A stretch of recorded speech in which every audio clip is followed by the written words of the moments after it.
जरा सोचिए, आप एक ऐसी जेल में बंद हैं जिसे डेविल्स आइलैंड कहा जाता है, जहां से भागना दूर, बचकर निकलने की सोचना भी पागलपन है। लेकिन क्या हो अगर किसी ने इस नामुमकिन काम को मुमकिन कर दिखाया हो। आज की ये कहानी है पेपिलोन की, एक ऐसा शख्स जिसने अपनी आज़ादी पाने के लिए हर हद पार कर दी।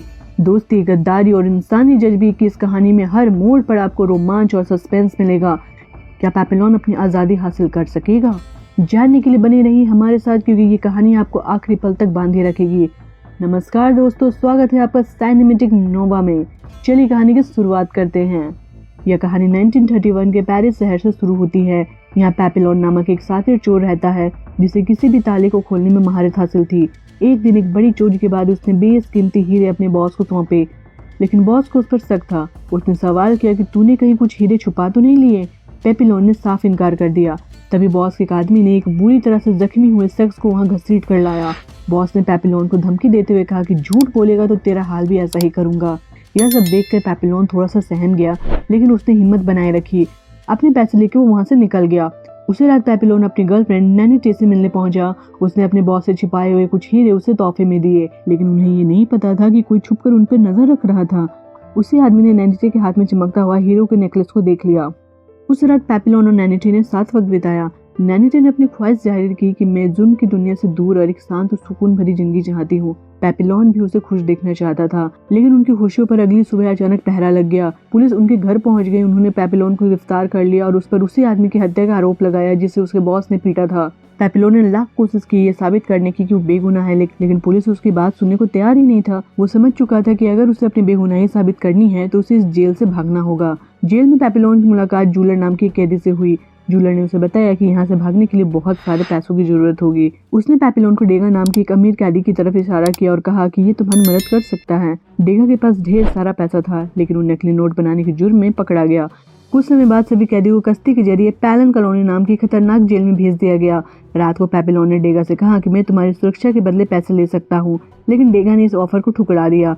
उसी रात सोते समय डेगा ने देखा कि किसी ने उसके साथ सो रहे एक कैदी को बेरहमी से हत्या कर दी। वजह थी वो पैसे जो उसने अपने पेट में छुपाए हुए थे। वो देखकर डेगा पूरी तरह से डर गया। अगली सुबह उसने पेपिलोन की शर्त मान ली। पेपिलोन और डेगा के बीच हुई शर्त एकदम साफ थी। पेपिलोन केवल तब तक डेगा की सुरक्षा करेगा जब तक वे लोग जेल नहीं पहुंच जाते, लेकिन डेगा के इरादे अलग थे। वो जेल से भागने की योजना नहीं बना रहा था। उसे यकीन था कि उसकी पत्नी उसे जल्द ही छुड़वा लेगी। रात हुई, सब सो रहे थे, लेकिन खतरा मंडरा रहा था। पिछली रात का हत्यारा इस बार डेगा की जान लेने के इरादे से पहुंचा। जैसे वो डेगा को मारने की कोशिश करने लगा, पेपिलोन ने वहां आकर उसकी जान बचाई। पेपिलोन ने उस हत्यारे की जमकर धुलाई की, लेकिन ये हंगामा ज्यादा देर तक छिप नहीं पाया। जेल के अधिकारियों को तुरंत इस झगड़े की खबर हो गई। उन्होंने पेपिलोन को कड़ी सजा दी। बावजूद उसके पेपिलोन के चेहरे पे एक संतोष था। उसने उस आदमी की जान बचा ली थी जिसने उसे पैसे देने का वादा किया था। अगली सुबह सभी कैदी पैलन कॉलोनी जेल पहुंच गए। इसी बीच जूलर ने खुद को जानबूझकर जख्मी कर लिया ताकि उसे क्लिनिक में भर्ती कर दिया जाए। दरअसल उसकी योजना क्लिनिक से भागने की थी, क्योंकि वहाँ निगरानी सबसे कम होती थी। जेल का माहौल सबसे सख्त और डरावना था। नए कैदियों को एक ऐसे वार्डन का सामना करना पड़ा जो अपनी सख्ती और बेरहमी के लिए मशहूर था। उसने ये साफ साफ कह दिया कि यहाँ से भागना नामुमकिन है। अगर किसी ने कोशिश भी की तो उसे 2 साल काले पानी की सजा होगी। दूसरी बार पकड़े जाने पे 3 साल की सजा, और जो तीसरी बार पकड़ा गया तो उसे डबल सेलर नाम की एक जेल में भेज दिया जाएगा, जहाँ हर कोई पागल हो जाता है। उसने ये भी ऐलान किया कि अगर किसी ने कत्ल किया तो उसे सबके सामने उसका सिर धड़ से अलग कर दिया जाएगा। इसके बाद कैदियों को पत्थर उठाने का काम सौंपा गया। कुछ दिन बीतने पर पेपिलोन की मुलाकात एक कश्ती वाले से हुई। उसने उस आदमी को कश्ती के बदले ढेर सारे पैसे देने का वादा किया। कश्ती वाला मान गया और पेपिलोन को अगली रात किनारे पर मिलने का वादा किया, लेकिन तभी एक खुकार कैदी को इस योजना की भनक लग गई। लालच में आकर उसने डेगा पर हमला कर दिया ताकि पैसों पर वो कब्जा कर सके, लेकिन इस बार भी पेपिलोन ने सही समय पर पहुंच डेगा की जान बचाई और उस कैदी को बुरी तरह से पीट दिया। यह सब देखकर डेगा को यह एहसास हो गया कि बिना पेपिलोन के वो एक दिन भी इस जेल में जिंदा नहीं रह सकता है। उसके पास अब कोई भी विकल्प नहीं बचा था। उसने पेपिलोन के साथ भागने का फैसला कर लिया। माहौल में एक अजीब सी बेचैनी थी। असल में जूलर ने भागने की कोशिश के दौरान 2 गार्ड्स की हत्या कर दी थी। सजा के तौर पे उसे सबके सामने फांसी दी गई और उसका सर धड़ से अलग कर दिया गया। ये देखकर वहां मौजूद सभी कैदियों की रूह कांप उठी। इसके बाद वार्डन ने पेपिलोन और डेगा को जूलर की लाश को शमशान तक ले जाने का हुक्म दिया। रास्ते में डेगा ने अचानक उल्टियां करना शुरू कर दी। उसने पहले कभी भी लाश को इतने करीब से नहीं देखा था। पेपिलोन ने उसे समझाने की कोशिश की, लेकिन वो संभल नहीं पाया। तभी एक गार्ड ने आकर डेगा को लाश उठाने के आदेश दिया। जब डेगा ने मना किया तो गार्ड उस पर कोड़े बरसाने शुरू कर दिए। पेपिलोन ये सब नहीं देख पाया। गुस्से में उसने एक बड़ा सा पत्थर उठाया और गार्ड के सर पे मार दिया। गार्ड वहीं जमीन पे गिर पड़ा और इस मौके का फायदा उठाते हुए पेपिलोन वहां से भाग निकला। डेगा के डर ने उसे पूरी तरह से जकड़ लिया था। वो गार्ड के हमले के बाद इतना सहम गया था कि वो हिल भी नहीं सका। दूसरी तरफ रात को पेपिलोन चुपके से नदी के किनारे कश्ती वालों से मिलने पहुंचा। उसने कश्ती मांगी लेकिन वो आदमी जोर जोर से हंसने लगा। पेपिलोन को कुछ गड़बड़ महसूस हुई। उसने पलट के देखा तो चारों ओर गार्ड्स ने उसे घेर रखा था। तभी सच्चाई सामने आई कि कश्ती वाला असल में वार्डन का ही खबरी था। वो भागने वाले कैदियों की जानकारी देकर मोटी रकम कमाता था। पेपिलोन को गिरफ्तार करके तुरंत जेल में वापस लाया गया।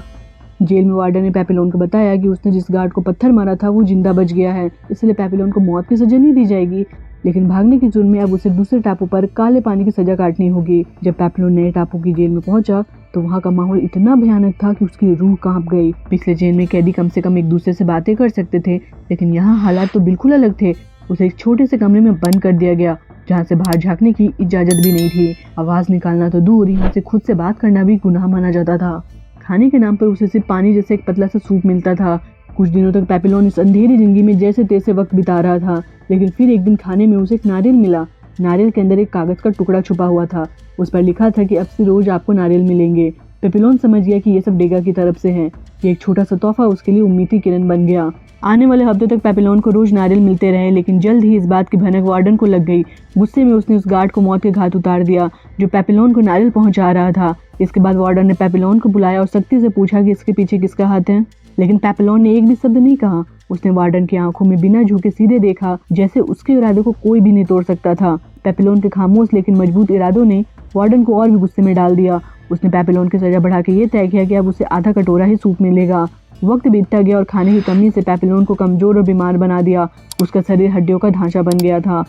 एक दिन वार्डन अचानक उसके लिए स्वादिष्ट खाना लेकर आया, लेकिन ये दया नहीं थी बल्कि चालाकी थी। उसने फिर से पेपिलोन से पूछा कि नारियल भेजने वाला का नाम बताओ। इस पर भी पेपिलोन ने अपनी जुबान नहीं खोली। गुस्से में वार्डन ने आदेश दिया कि पेपिलोन अब बाकी की सजा घोर अंधेरे में काटेगा। अंधेरे में पेपिलोन की हालत और भी बदतर हो गई। उसे ना तो ढंग का खाना मिलता था और ना ही वो किसी से बात कर सकता था। चारों तरफ घोर अंधेरा था जिससे वो अपनी ही दुनिया में कैद हो गया था। इस माहौल ने उसे तोड़ने की पूरी कोशिश की। भूख और अकेलेपन ने उसकी दिमागी हालत पर असर डालना शुरू कर दिया। जल्दी पेपिलोन इतना कमजोर हो गया कि वो अपने पैरों पर भी खड़ा नहीं हो पा रहा था। आखिरकार उसकी हालत देखकर अधिकारियों ने उसे हॉस्पिटल भेजने का फैसला किया। इत्तेफाक से डेगा भी उसी जेल में काम कर रहा था। पिछले 1 साल में उसने वार्डन का भरोसा भी पूरी तरह से जीत लिया था। एक दिन डेगा हॉस्पिटल में पेपिलोन से मिलने आया। जब उसने उसे देखा तो उसकी हालत देखकर सन्न रह गया। दरअसल पेपिलोन ने योजना बनाई थी कि पागल होने का बहाना करके वो घोर अंधेरे वाली जेल से वापस आम जेल में लौट सके। उसकी चालाकी और जज्बा इस बात का सबूत थे कि वो इतने आसानी से हार मानने वाला नहीं था।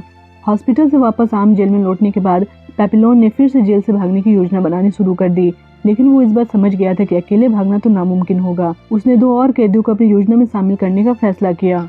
पेपिलोन ने सीलियर नाम के कैदी को चुना। वो ताकतवर और हट्टा कट्टा था जो भागने के लिए शारीरिक रूप से मददगार साबित हो सकता था। वहीं डेगा ने मैचरेट नाम के कैदी को शामिल किया। मैचरेट अक्सर दूसरे कैदियों की बदमाशियों का शिकार होता था और भागने के लिए हमेशा तैयार रहता था। डेगा ने अपनी बची कुची रकम सारी सीलियर को दे दी ताकि वो कश्ती खरीद सके। इस कश्ती के जरिए वे सब जेल से दूर किसी सुरक्षित जगह तक पहुंचने की योजना बना रहे थे। फिर अगली रात जेल में सभी कैदियों के लिए एक फिल्म दिखाई जा रही थी। ये मौका उनके भागने के लिए बिल्कुल सही समय था क्योंकि गार्ड्स फिल्म देखने में व्यस्त थे। जैसे समय आया उन चारों ने अपना प्लान को अंजाम देना शुरू किया। अब ये देखना था कि उनकी योजना कितनी सफल होगी। क्या वो इस बार आजादी की ओर कदम बढ़ा पाते हैं? भागने के इस खतरनाक प्लान के दौरान डर और जोखिम अपने चरम पर था। डेगा जो हमेशा भागने को लेकर संशय में रहता था, इस बार भी वो घबराया हुआ था। लेकिन पेपिलोन ने उसे समझाया कि हमारा आखिरी मौका है, अगर आज चूक गए तो फिर कभी निकल नहीं पाएंगे। प्लान के मुताबिक डेगा अधिकारी को शराब देने पहुंचा। उसने बड़ी चालाकी से शराब में नशे की गोलियां मिला दी। इसके बाद वो सही मौके का इंतजार करने लगा ताकि मुख्य दरवाजे की चाबियां चुरा सके। दूसरी ओर पेपिलोन, सीलियर और मैचरेट डेगा के लौटने का इंतजार कर रहे थे। तभी मौसम ने करवट ली और जोरदार बारिश शुरू हो गई। बारिश के साथ बिजली भी गुल हो गई। अंधेरे में सीलियर ने कहा कि उन्हें बिना देर किए भाग जाना चाहिए, लेकिन पेपिलोन अपने दोस्त डेगा के बिना भागने को तैयार नहीं था। तभी किस्मत ने साथ दिया और डेगा चाबियां लेकर वहां पहुंच गया। अंधेरे का फायदा उठा के उन्होंने मुख्य दरवाजा खोला और जेल से बाहर निकल गए। भागते भागते वो एक ऊंचाई के किनारे पे पहुंच गए जहां से नदी तक जाने का एकमात्र रास्ता था छलांग लगाना।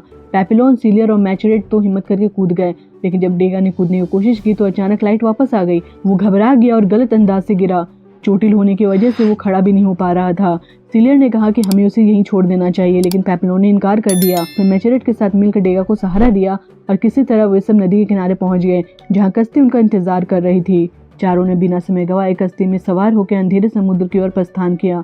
कुछ घंटों बाद जब सूरज उगा तो सीलियर को एहसास हुआ कि वे अभी तक बहुत दूर नहीं पहुंचे हैं।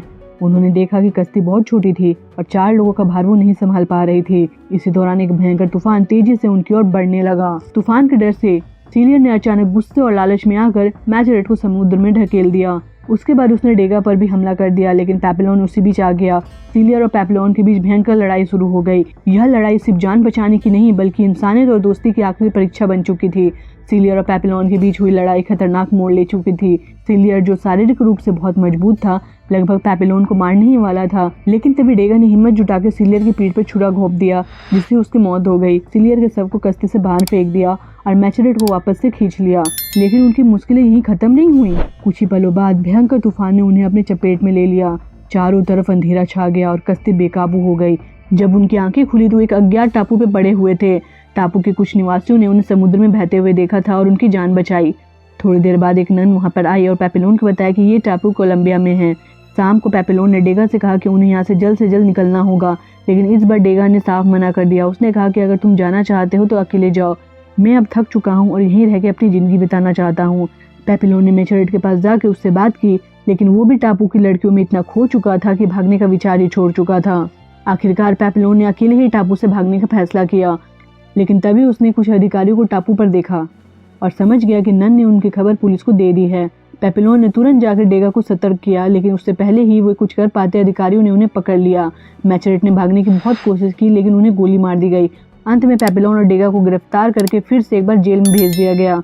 5 साल बाद कहानी एक नया मोड़ लेती है। अब पेपेलोन ने अपने काले पानी की सजा पूरी कर ली थी और उसे कुख्यात डेविल्स आइलैंड से जेल से भेजा जा रहा था, लेकिन वहां पहुंच के वो हैरान रह गया। उसने वहां देखा कि वो पहले से वहां कैद था। दरअसल डेगा को अधिकारियों को शराब में नशा मिलाने के जुर्म में पहले ही डेविल्स आइलैंड भेज दिया गया था। 5 साल बाद एक दूसरे से मिलने की खुशी उनके चेहरों पर साफ झलक रही थी। दोनों ने मुश्किलों से भरे अपने सफर को याद किया और एक बार फिर से दोस्ती के बंधन को मजबूत किया। शाम के समय पेपेलोन और डेगा समुद्र के किनारे बैठे हुए थे। तभी पेपेलोन के दिमाग में एक नया आइडिया आया। अगर हम नारियल की एक छोटी सी राफ्ट बना ले तो समुद्र की लहरें हमें खुद ब खुद दूसरे किनारे तक ले जाएंगी। डेगा ने उसकी बात सुनी, लेकिन थके हुए स्वर में कहा, भाई तू जो करना है तू कर ले, लेकिन मुझे इन सब से बाहर रख। पिछले 5 सालों से डेगा ने इस जेल में शांति से अपनी जिंदगी गुजारने की आदत बना ली थी। यहाँ तक कि उसकी पत्नी ने भी किसी और से शादी कर ली थी। अब उसके पास वापस लौटने का कोई खास कारण नहीं था। फिर भी दोस्ती के नाते डेगा ने नारियल से राफ्ट बनाने में पेपेलोन की मदद की। पूरी रात दोनों ने मिलकर मेहनत की। अगली सुबह जब राफ्ट तैयार हो गया तो दोनों दोस्तों ने एक दूसरे को गले लगा लिया। डेगा ने उससे अलविदा कहा और उसके साहस को सराहा। पेपेलोन ने अपने राफ्ट को समुद्र में उतारा और उस पर छलांग लगा दी। लहरों ने राफ्ट को पकड़ लिया और धीरे धीरे उसे दूर ले जाने लगी। पेपेलोन को जाते हुए देख डेगा की आंखों में भी आंसू आ गए। उसने अपने दोस्त की जिद और जज्बे को देखा और मन ही मन उसकी सफलता के लिए कामना करने लगा। दोस्तों, मैं उम्मीद करती हूँ कि आपको ये कहानी जरूर पसंद आई होगी। अगर आपने ये वीडियो यहाँ तक देखा है तो हमारे चैनल को सब्सक्राइब करें और हमें कमेंट में बताएं कि आपको इस कहानी में सबसे मजेदार क्या लगा। हम हर दिन आपके लिए एक ऐसी नई और रोमांचक कहानियां लेकर आते हैं। वीडियो को अपने दोस्तों के साथ शेयर करना ना भूलें ताकि वो भी इनका आनंद ले सके। और हाँ, लेफ्ट में नीचे दी गई वीडियो पर क्लिक करें जहाँ आपको और भी दिलचस्प कहानियां मिलेगी। तब तक के लिए आप खुश रहिए और मुस्कुराते रहिए।